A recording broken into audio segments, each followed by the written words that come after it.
Have you ever wondered what it's really like to have a billionaire father? I'm Fontaine, 33, and trust me, it isn't the fairy tale you picture. My dad owns half the luxury coastline in the Carolinas. He dines with governors. He wears a watch worth more than most people's homes. And the afternoon I married a man with grease under his fingernails, my father stood up at my own wedding and erased me in a single sentence. No inheritance, no trust fund. My husband just smiled and gave him 4 words back. The whole room went still.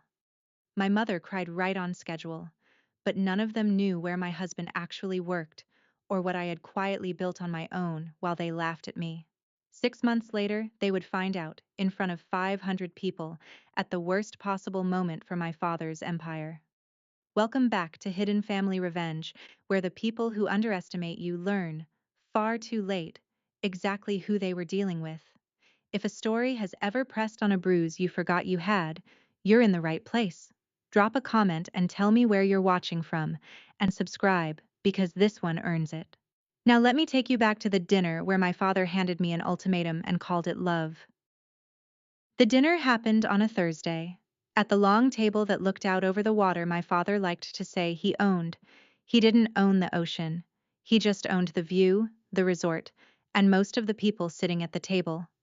A bottle of Krug breathed by his elbow.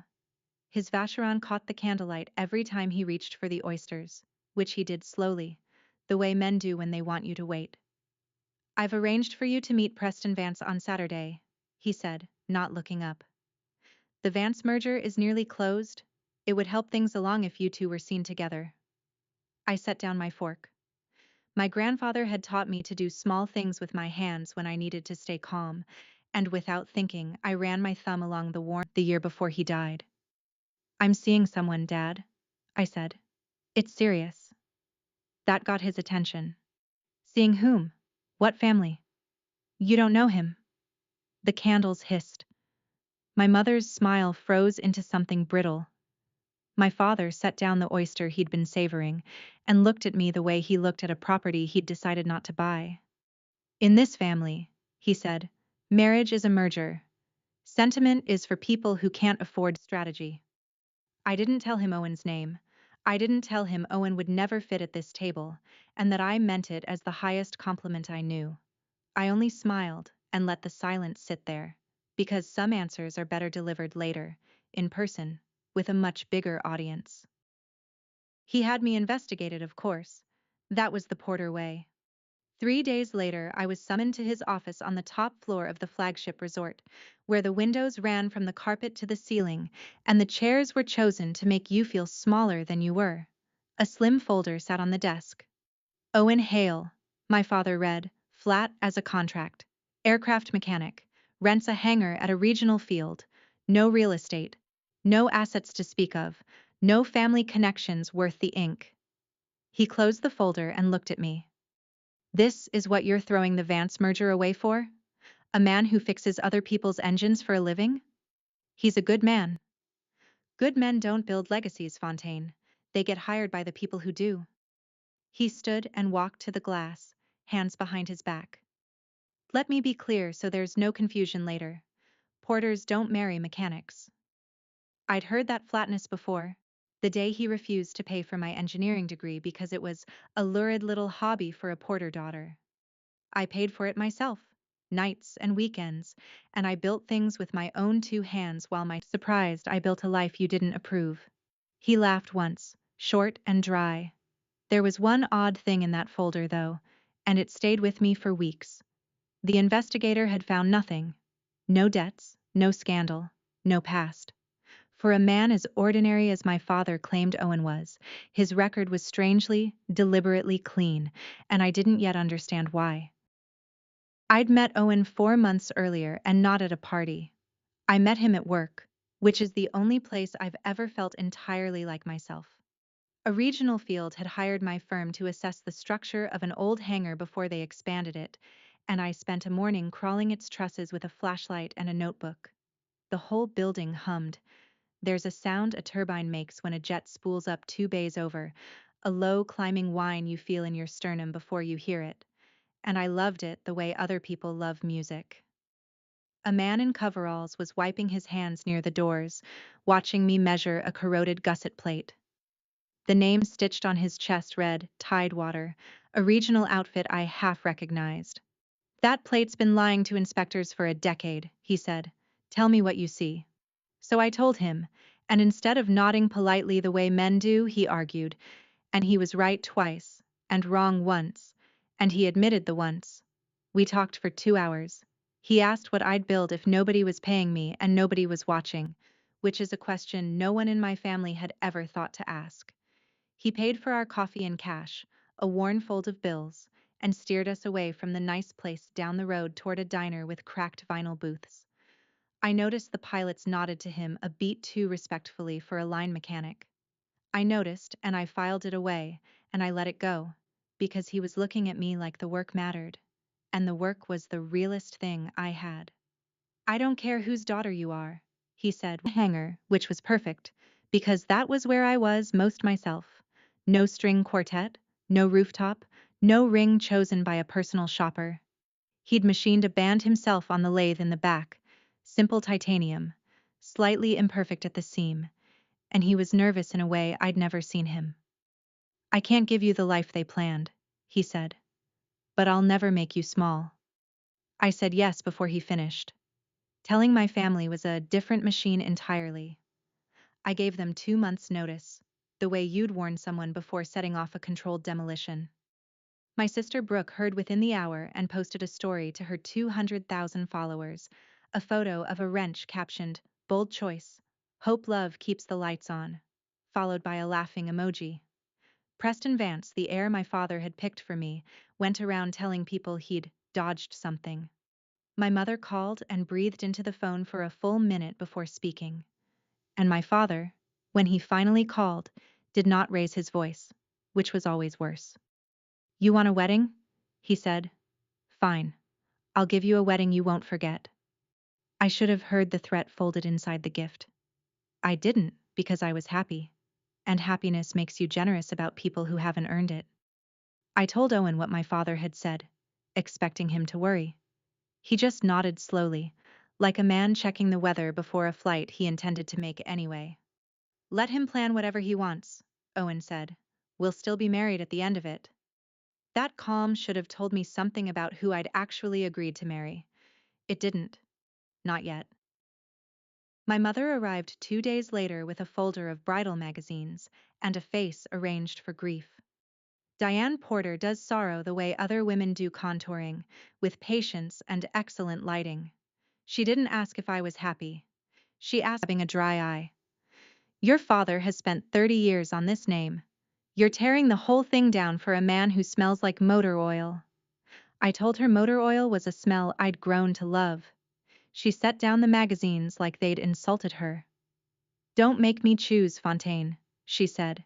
And there it was, the line she'd used my whole life, the one that always meant she'd already chosen and wanted me to apologize for noticing. I gripped the brass calipers in my bag until the knurled edge bit my palm, because Walter used to say that a measurement doesn't care how you feel about it, and neither should you. You already chose, Mom, I said. A long time ago. She flinched, and for a second something real moved behind the performance. Your grandfather, she started. Before he passed, he told me, he asked me to make sure you... And then she stopped. Hard. The way you slam a drawer you didn't mean to open. Never mind. Make sure I what? I asked. It doesn't matter now. She gathered her magazines and her grief and left, and I sat there a long time afterward turning that unfinished sentence over in my hands like a part that didn't fit any assembly I knew. Walter had asked her to make sure of something, about me, and she had decided I wasn't allowed to hear the rest. The first card declined at a fabric shop of all places, while I was paying for swatches. Then the second. Then the small advisory stipend I earned consulting for the Family Foundation simply stopped. No email, no call, just a number that turned to zero overnight. By the end of the week, my father had pulled every thread that ran back to him, the way you'd repossess a car at midnight so the neighbors don't see. The society friends went quietly, which hurt worse than if they'd slammed doors. A text from a woman I'd known since prep school. Nothing personal. 28 years of birthday parties, reduced to a line item someone decided not to keep. Here's what my father misjudged. And it's the same thing arrogant men always misjudge. He thought cutting my access was the same as cutting my legs. I didn't cry in that fabric shop. I went home, opened a spreadsheet, and did what I'd been trained to do, which is calculate load before panic. Rent, groceries, my own modest savings, the consulting contracts I could chase that had nothing to do with the Porter name. The math was tight, but the math held. Owen found me at the kitchen table that night and offered gently to cover everything. I told him no, and I meant it. I need to stand on my own feet first, I said. Then you can stand next to me. He didn't argue. He just put a hand on my shoulder and let me work. My father had canceled a credit card. He hadn't canceled my hands, or my license, or the engine of a brain he'd spent my whole life pretending was decorative. We moved into a small clapboard house near the field, the kind of place my mother would have called charming through clenched teeth.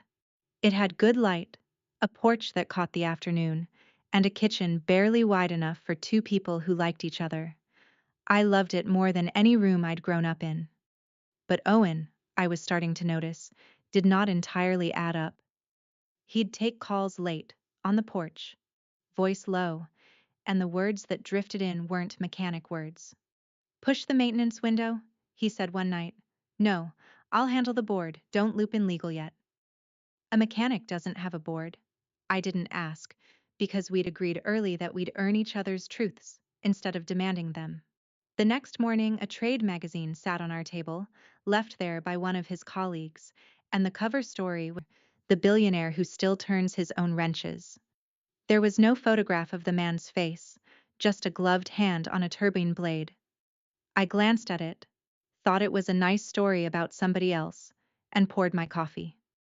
Owen watched me from the doorway with an expression I couldn't read, something between hope and dread, the look of a man waiting to see whether you'll figure out a secret he half once found. Money's just a tool, Fawn, he said, almost to himself. I'd rather you trust the man than the toolbox.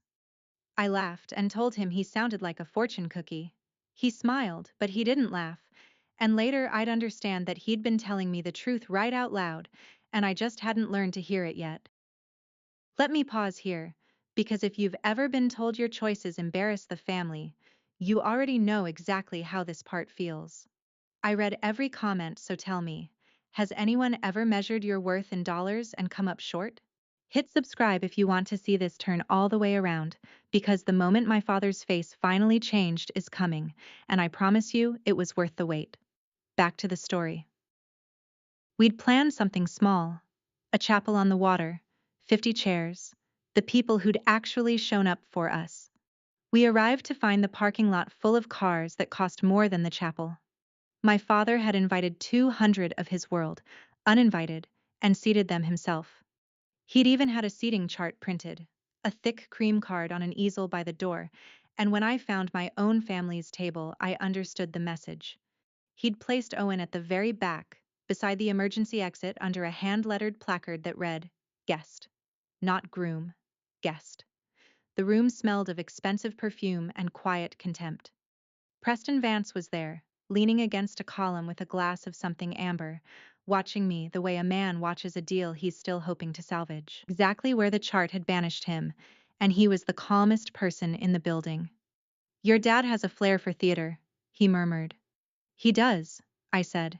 He always saves the speech for the end. We were married anyway. The vows were ours, plain and true. And for 90 seconds the whole machine my father had built fell away, and it was just the two of us, and a tired efficient, and the water outside the windows. Then I heard it, the small bright sound of a knife tapping crystal, and I turned. And my father was rising from his seat at the head of a table he had appointed himself master of, lifting a glass, clearing his throat, smiling like a man about to do you an enormous favor. A toast, my father said. And the room went obediently silent, because that's what rooms do for men like him. To my daughter, and to her. He paused, savoring it. her husband. The pause did the work an insult would have. I built everything we have from a single motel my own father lost, he went on, pacing now, glass in hand, the governor's wife watching from table 4. Every dollar, every door, earned. And I had one hope, that my daughter would carry it forward with someone worthy of the name. He stopped beside Owen, looked down at him, at the clean but unfancy suit, the careful hands. Instead, she chose a grease stain on the family name. A few people laughed. Phones came up. I felt Brooke's camera swing toward me, hungry. So let me be useful, my father said, turning to face his audience like a man delivering good news. As of today, Fontaine is no longer a porter in any way that matters. No inheritance, no trust fund, not one share of anything I've built. She is a mechanic's wife, and she may enjoy the life she has chosen. He let it land. The room held its breath, waiting to see if I would break, which is the nothing, did the thing she always did, which was to perform the wound while feeding the knife. I did not break. I stood very straight, the way Walter taught me to stand when a load is heavier than it looks, and I let my father finish his performance, because I had learned a long time ago that the loudest man in the room is usually the one with the least left to say. Then Owen stood up. He did it slowly, the way he did everything, like a man who'd never once been hurried by another person's panic. He buttoned his unremarkable jacket and faced my father across that ridiculous room, and he smiled. And the smile was the thing that made the back of my neck go cold, because it wasn't angry. It was patient. "Thank you for the toast, Mr. Porter," he said, and his voice carried without effort. "And thank you for the inheritance speech." My father waited for begging. "We don't need it." 4 words, plain as a torque spec. The room rustled. My father laughed too loud. "You don't need it, you rent a hangar." "I do," Owen said. "Best money I spend." "And what exactly do you imagine you bring to my daughter's life?" Owen considered the question seriously, as if it deserved it. "Respect," he said. "And the truth, when she's ready for it." At a table near the windows, an older man in a quiet, beautifully cut suit rose and inclined his head toward Owen. Just slightly, the way you'd salute a captain. I'd later learn he ran Owen's company day to day. My father didn't know him from any other guest, and for one flickering instant my father's certainty wobbled, the smallest hairline crack in all that polished stone, the look of a man who has miscounted something and can't yet see where. "Porters don't marry mechanics," my father said again, reaching for the line like a handrail. Owen only said, "Everyone does, eventually." Then he sat back down beside me, took my hand under the table and squeezed it once, and I felt, for the first time all day, that the room was about to belong to us. My father had taken his shot. It was my turn, and I didn't reach for a glass or a knife to tap it. I just stood and faced the room he'd packed against me. "My father believes a person is worth what they inherit," I said. "I used to believe it too. I spent 28 years trying to be valuable to him." I let that sit. "I went to the right schools. I learned the right smile, and the most he ever called my work was a hobby." Someone shifted, uncomfortable. "So I paid for my own degree, on nights he didn't know about, and I learned to build things that hold weight, real weight, the kind that doesn't care about your last name." I looked at my mother, who could not look back. Today I didn't lose a family, I just stopped auditioning for one. There was a silence, and then, from somewhere near the middle of the room, a single pair of hands began to clap, and then another, and then a surprising number. Not everyone, but more than my father expected, including, I noticed, several of his own guests who had perhaps spent their own years auditioning for someone. "The door is right there," I said gently. "If you came for a tragedy, I'm sorry to disappoint you. This is a wedding. Stay and celebrate, or go." My father's jaw worked. He'd built a room to watch me crumble, and the room had, quietly, mutinously, declined to watch. About 30 people gathered their things and left. More than 200 stayed, which was the one outcome he had not planned for, Because men who only understand leverage never understand that some people respond to dignity, and that dignity, it turns out, is contagious in a way, as if it had personally wronged her. The instant the door closed behind them, the room exhaled. The pressure that had filled it for an hour simply lifted, and the strangers who'd stayed began, awkwardly and then warmly, to act like wedding guests. Someone found the music. The caterer, a local woman my father had not hired, brought out a sheet cake from a bakery in town, white with a slightly crooked seam of buttercream, and it was the best cake I have ever eaten. Partly because nobody at that table was performing anything. Owen and I danced badly in the cleared space between the chairs. Any regrets? He asked, his chin on the top of my head. Not 1 second of it. Even the seating chart? Especially the seating chart. He laughed for real this time, and then his face went quieter. When the time is right, he said, I'm going to tell you everything. About the work. About all of it. I pulled back to look at him. Why not now? Because you'd hear it differently now, he said. And because I want to be standing somewhere that proves it, not just saying words. I let it go, because I trusted him. And because the music was good and the cake was gone, and for one evening nobody was measuring me against anyone. I had no idea that the place Owen wanted to be standing, when the truth finally came out, would be a stage in front of 500 people, and that the worst seat in the house would belong to the man who'd spent the afternoon assigning everyone else's. 2 weeks after the wedding, a lawyer I'd never met called and asked me to come in. Her name was Ruth Maddox, and she'd represented my grandfather, Walter, for 30 years before he died. Her office smelled of old paper and lemon polish. Your grandfather left instructions, she said, sliding a thin file across the desk, that certain things passed to you only once you married someone of your own choosing, and I knew the weight before I unwrapped it. His brass calipers, the good set. The ones I'd watched him use 1,000 times, the twin of the worn pair I already carried, and a letter, in his careful draftsman's hand. He wrote this 14 months before he passed, Ruth said quietly. He asked your mother to give it to you. She returned it to me last spring, unopened, and asked me to keep it sealed. I read it twice. Walter had wanted me to have his old machine shop, the cinderblock building behind the original motel, the place he'd taught me to measure. And something else. A 12% stake in a small structural components company he'd quietly funded years earlier, a company that, the letter noted in his blunt way, had licensed that damping bracket you sketched in high school and never thought twice about.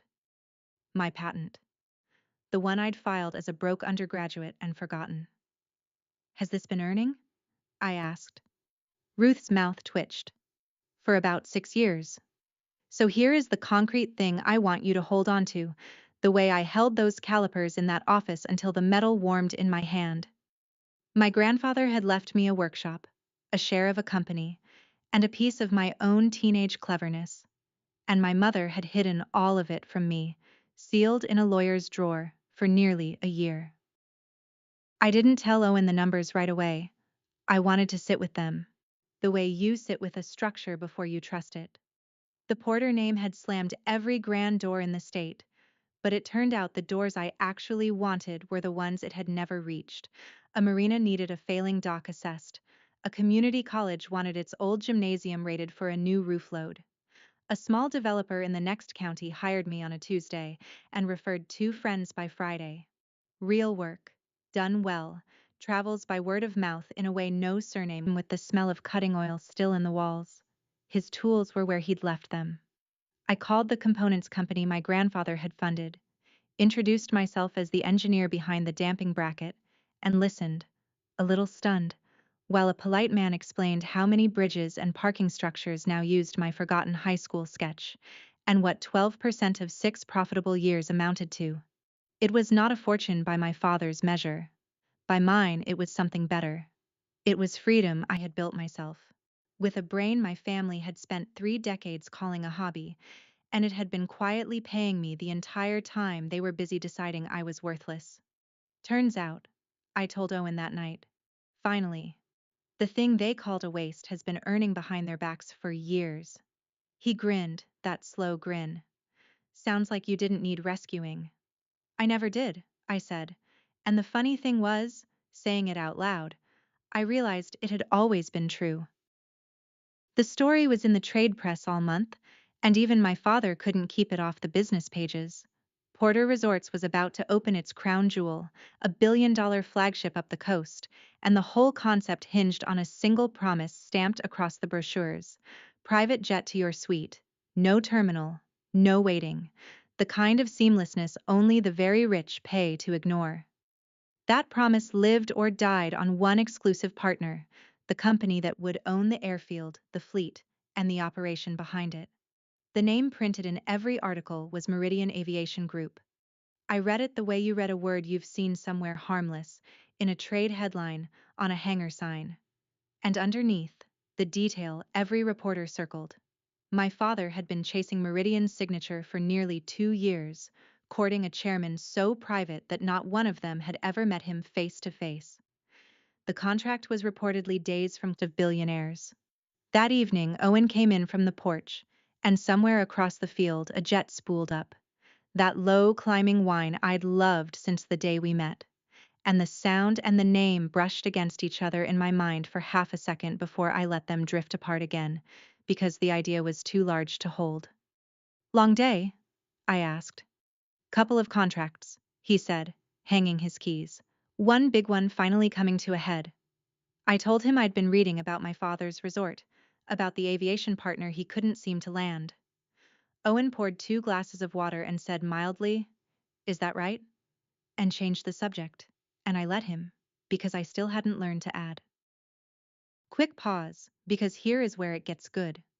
My father spent 2 years chasing a partner he was never allowed to meet, while that same partner ate breakfast across my kitchen table and washed his hands of jet fuel in my sink. If you've ever watched an arrogant man walk straight into a wall he built with his own hands, you'll want to stay right here. Subscribe and hit the bell so the ending finds you. Now, the grand opening. Owen sat me down on the porch the following Sunday, 2 coffees and a long quiet before he spoke. I need to tell you something, and I need to do it badly, because I've never had to before. I waited. The hangar is real, he said. I fix engines because it keeps me honest, and it's the only place my brain shuts up. But it isn't all I do. I gathered, I said, and he almost smiled. I'm not poor, Fawn. I'm the opposite of poor, in a way that's hard to explain to someone over coffee. He turned his cup in his hands. I built a company from one airframe and a lease I couldn't afford. It grew. It grew a lot.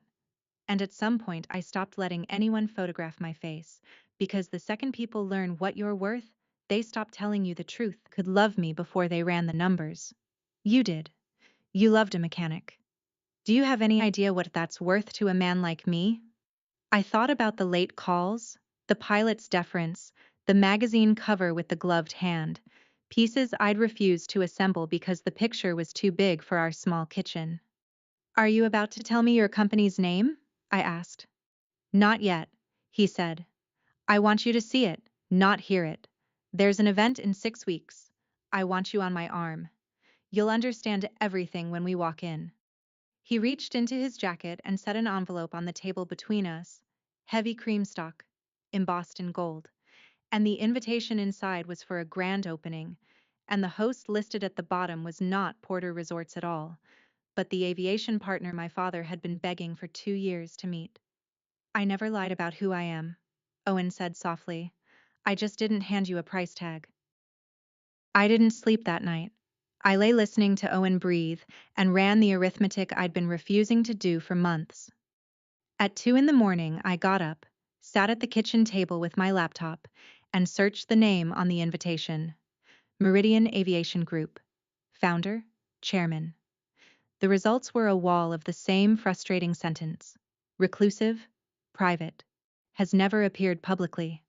One profile called him the billionaire who still turns his own wrenches. And there it was again. That photograph of a gloved hand resting on a turbine blade. No face. Just a hand I had watched do that exact thing 100 times in a hangar that smelled like home. I sat very still. The coveralls that said Tidewater, which one search now told me was a Meridian subsidiary. The cash. The way pilot straightened when he walked the line. The board he wasn't supposed to have. The maintenance windows, in some real sense, is his. I thought about my father, in his glass office, 2 years deep into chasing a signature, never once permitted to see the face of the man who held it. And I started, quietly, in the dark, to laugh. Not cruelly, but the way you laugh when an enormous structure you couldn't see finally resolves into a shape that was obvious all along. My husband was the chairman. My father had spent 2 years on his knees, in the most expensive way a powerful man can kneel, begging the very person he'd called a grease stain at my wedding. I closed the laptop. I did not wake Owen. I sat with it until the windows turned gray, and somewhere across the field a jet spooled up for an early departure, that climbing whine, and for the first time it didn't sound like music to me. It sounded like a countdown. My family, sensing the opening of their flagship and a chance to tidy the family image before the cameras arrived, made one last coordinated push. Preston Vance, still smarting from being passed over for a mechanic, started a quiet campaign in the right circles, the kind of campaign that travels on cocktail napkins. Owen was a gold digger, he suggested, a grease monkey who'd married up and gotten lucky. It was an elegant lie, and it had exactly the wrong target. Though Preston couldn't know that yet. Brooke, never one to leave a trend unmonetized, reposted her old wedding footage with fresh commentary, milking my father's toast for laughs from an audience that grew by the day. She didn't realize she was distributing the very clip that would soon end her father's good name. But that's the thing about people who film everything. They never imagine the footage turning around to face them. And my mother called, sweet as poured honey, to tell me there was still time. Your father hasn't formally changed the will. Fontaine. Not, are you happy? Not, I'm sorry I hid your grandfather's letter for a year. Just, people are talking, and the cameras are coming, and you are a stain we'd like to clean before the photographs. I held the phone and felt the old pull, the 28 years of wanting her to choose me, and then I felt it loosen, because I finally understood it had never been a choice she was capable of making. I'll be at the opening, Mom, I said. But not the way you think. She took that as a yes, as a daughter coming home, and hung up pleased, and I let her, because some people only hear the version of you that's convenient, and there is no point correcting them before the proof arrives. Here is the part I'm proudest of, and it has nothing to do with my husband. A few days after my mother's call, my own firm got an email that made me put down my coffee. The general contractor on the flagship resort needed a structural engineer of record for the signature overwater pavilion, the cantilevered glass room jutting out over the surf that every brochure photo featured, and a colleague had recommended me by name, not knowing or caring that the resort was my father's. I drove up, walked the steel, and found 2 connection details I wouldn't sign without correcting. Which meant the most photographed room in my father's billion-dollar dream could not legally open to the public until my stamp went on the drawings, and my stamp went on nothing I hadn't personally verified. Sit with that. The daughter he'd erased held the one signature his grand opening could not happen without, and she'd earned it with a license he'd refused to pay a dime toward. I want to be clear about what I did with that, because it's the whole point. I did not threaten to withhold it. I did not use it as a knife. I did the work correctly, the way Walter taught me, and I signed the details that were sound, because I am an engineer before I am anyone's daughter. That opening not as a disowned daughter sneaking in on her husband's arm. I'd walk in as the engineer whose name was on the load calcs for the room they'd be drinking champagne in. I'm not going as anyone's wife, I told Owen that night. I'm going as the person who certified his building won't fall in the ocean. He looked at me for a long moment, then nodded, slowly, the way he did when something made him proud enough that words would only get in the way. The night before the opening, Owen and I had the only real fight of our marriage, and it was a quiet one. You should have told me sooner, I said. I know. 2 years he chased you. You let him. I let the business decide who it works with, he said. Your father got the same answer everyone gets who treats people like inventory. He just never knew it was me saying it. I was angry, and underneath the anger was the harder thing, the feeling of having been managed, however gently. There's a difference, I said, between protecting yourself and keeping me in the dark. There is, he agreed, and didn't defend himself, which is the only thing that ever cools me down. I hid what I had. I never hid what I felt. If that's not enough, tell me now. It was enough. I knew it was enough the way you know a structure is sound, not by feeling, but by checking. Tomorrow, I said, we don't humiliate him.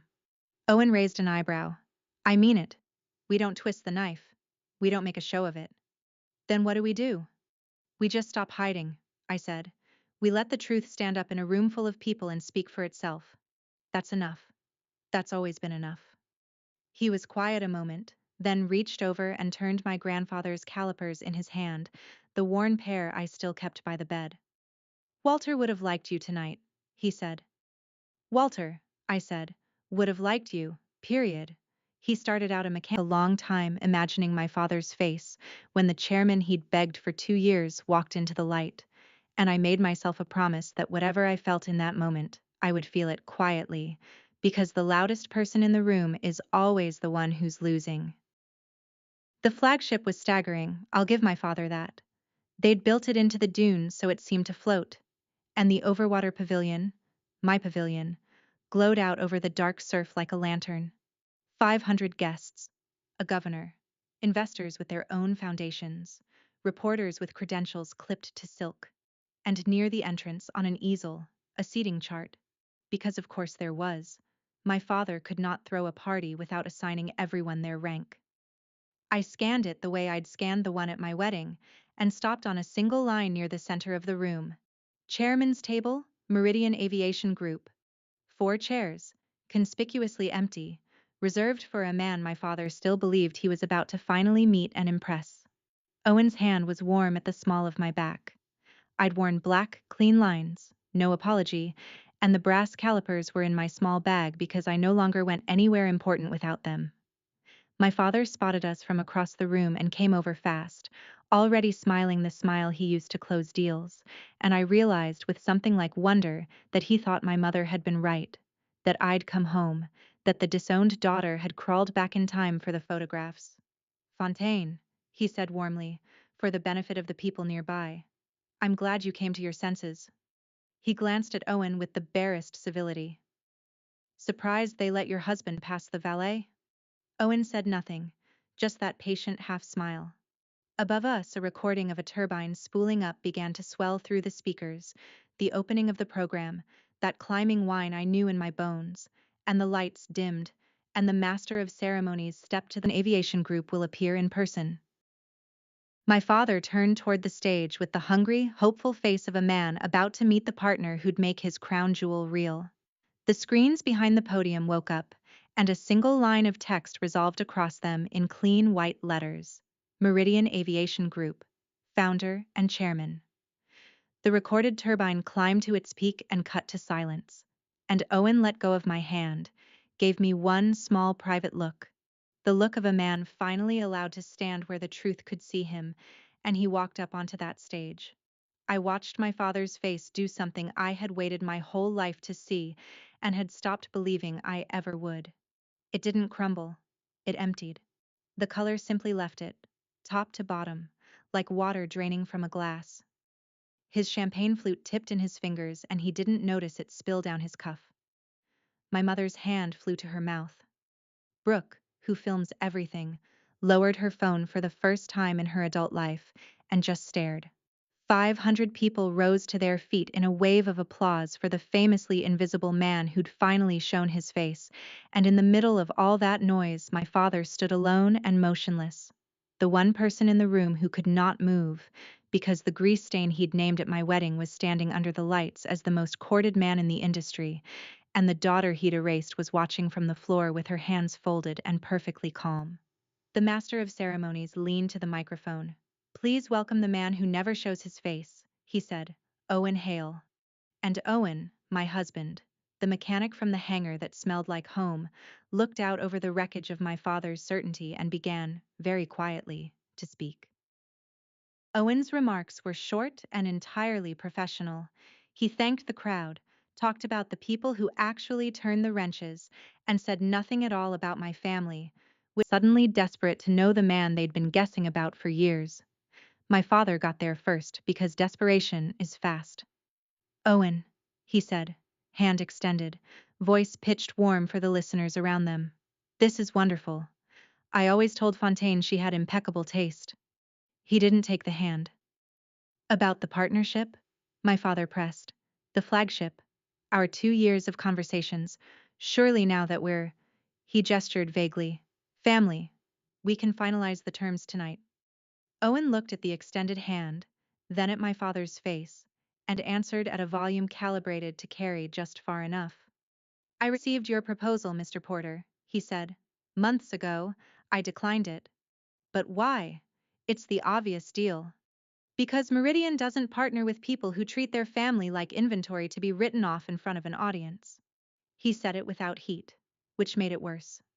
Behind him, on the easel that my father himself had insisted on, the chairman's table sat with Owen's name on the little card, plain and undeniable, 4 empty chairs that had been waiting all night for the man my father called a stain. And here is the measurable part, the part that turned a humiliation into a reckoning. Without Meridian, there was no private jet to the suite, no fleet, no airfield operation. My father had pre-sold that exact experience to a waiting list of the wealthiest guests in the country, and now he had $1 billion building and nothing to fly into it. You had a chance to welcome me, Owen said. You chose a microphone instead.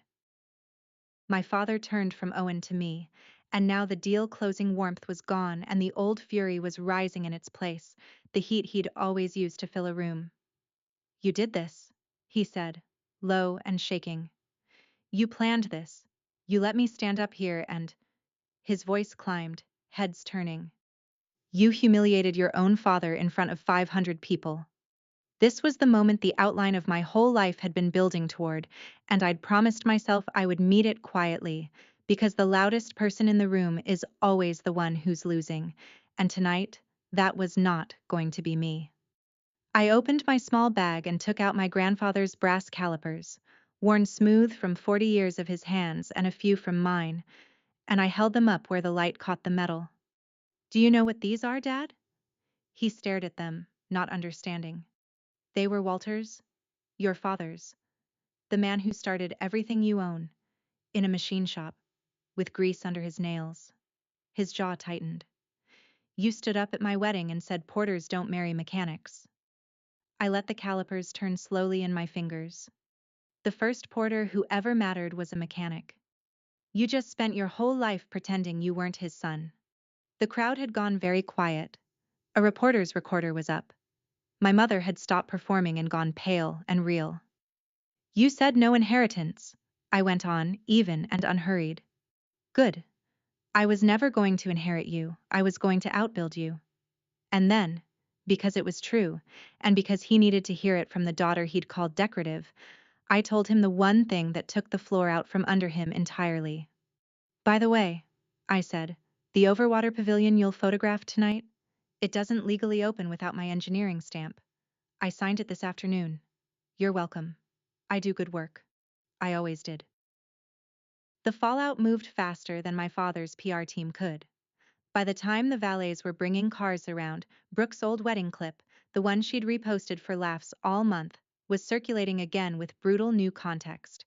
Here was a man calling his son-in-law a grease stain, and here was that son-in-law revealed as the chairman whose signature the man had. Gerald, we'll need to revisit terms. The governor's photographer was quietly redirected away from the family. Owen found me near the windows of the pavilion I'd certified, the surf glowing beneath the glass. And he didn't gloat, because that was never who he was. You okay? He asked. I thought about the 28 years, the canceled cards, the sealed letter, the room my father had built to watch me break. I'm better than okay, I said. And I meant it in a way that had nothing to do with the chaos behind us. I leaned into him, and I said it quietly, just for us. The same 4 words Owen had said at our wedding when he had nothing my father respected and didn't care. We don't need it. Only now it wasn't a defense. It was just a fact. The truest one I owned. Because somewhere in the last 6 months the math had quietly come due. My grandfather's 12%. My forgotten patent earning for 6 years. The firm I'd grown on nothing but good work and word of mouth. I'd been independent before I ever learned who Owen was. And that, more than any reveal on any stage, was the thing my father would never be able to disinherit. Because he hadn't given it to me. And you can't take back what you never had the wisdom to grant. My mother caught me by the coat check, and the performance was already running. Fontaine, darling, you have to know I was always on your side. I wanted to speak up at the wedding. Your father? You know how he is. I had to protect. Yourself, I finished. You had to protect yourself. She blinked. I didn't raise my voice. I'd promised myself I wouldn't. Ruth Maddox gave me Walter's letter, Mom. The one you sealed for a year. The workshop, the company, all of it. You hid my grandfather's last wish from me because it might have made me less dependent on Dad's approval. Her eyes. You already chose. The day you locked that letter in a drawer. She had no script for that, and for once she said nothing, which was the most honest thing she'd done in years. Brooke drifted over then, mascara genuinely smudged, and to my surprise, the sneer was gone. I didn't know about the letter, she said. And I'm tired, Fawn. I've been the good one so long I don't know what I am without it. It was the closest thing to truth she'd ever offered me, and I felt the pull of it, the old wish for a sister. But a near truth at the finish line doesn't erase the camera she'd held up at my wedding. I believe you're tired, I said gently. I can even forgive you. I just won't hand you the truth again and watch you film it. She nodded and didn't argue.